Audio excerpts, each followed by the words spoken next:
Halo semua, perkenalkan nama saya Joshua Fernando Saragi dengan NIM 13224-013.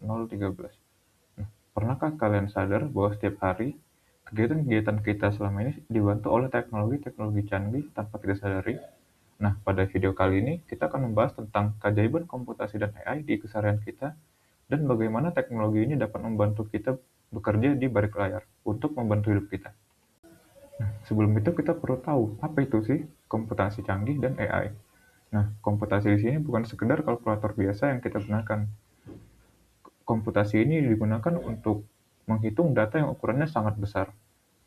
Kita untuk melakukan hal itu, kita akan menggunakan suatu teknologi yang disebut sebagai HPC atau High Performance Computing. HPC ini bekerja sebagai sistem yang memproses data secara paralel untuk menghitung data yang sangat banyak sekali secara real time. Kemudian, digunakan AI atau kecerdasan buatan yang bertugas sebagai otak untuk menganalisis dan belajar dari data-data yang diolah oleh HPC tersebut. Nah, lalu kenapa sih kita membutuhkan hal ini? Masalahnya adalah setiap hari seluruh orang di dunia kita menghasilkan miliaran data yang mustahil jika diproses secara manual. Oleh karena itu, kita membutuhkan sebuah komputasi tingkat tinggi untuk mengambil alih pekerjaan tersebut sehingga kita mendapat hasil secara instan. Nah, contoh nyata dari penggunaan aplikasi AI adalah untuk menggunakan navigasi seperti Google Maps atau Waze. Bagaimana cara kerjanya? Nah, AI pada aplikasi ini akan memproses data kecepatan dan lokasi dari tiap HP di dunia atau malah bisa dibilang ada jutaan HP pada detik yang sama. Lalu apa manfaatnya? Kita akan langsung diberikan rute alternatif terbaik untuk secara otomatis menghindari kemacetan dan menghemat waktu kita di jalan. Nah, selain untuk di jalanan, komputasi juga dapat membantu kita dalam berbagai bidang hiburan. Misalnya, dalam sistem rekomendasi YouTube, Netflix, atau Spotify. Nah, bagaimana caranya?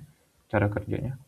Jadi algoritma-algoritma YouTube, Netflix, dan Spotify akan mencatat apa saja yang kita tonton dari aplikasi tersebut, berapa lama durasi kita menontonnya, dan apa saja yang paling sering kita cari pada aplikasi tersebut.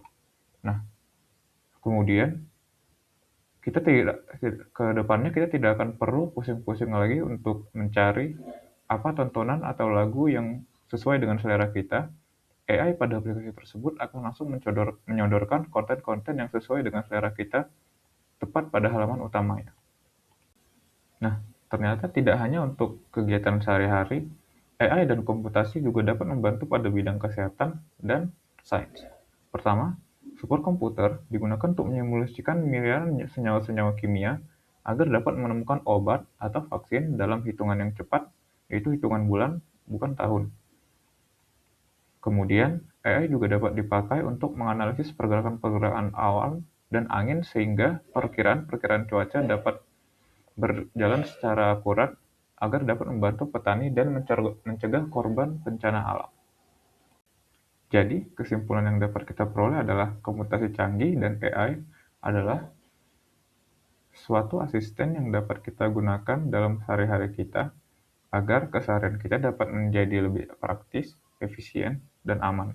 Kita tidak perlu takut akan komputasi canggih dan AI, kita dapat menggunakan mereka bukan sebagai hanya robot, tetapi lebih seperti asisten untuk kehidupan kita.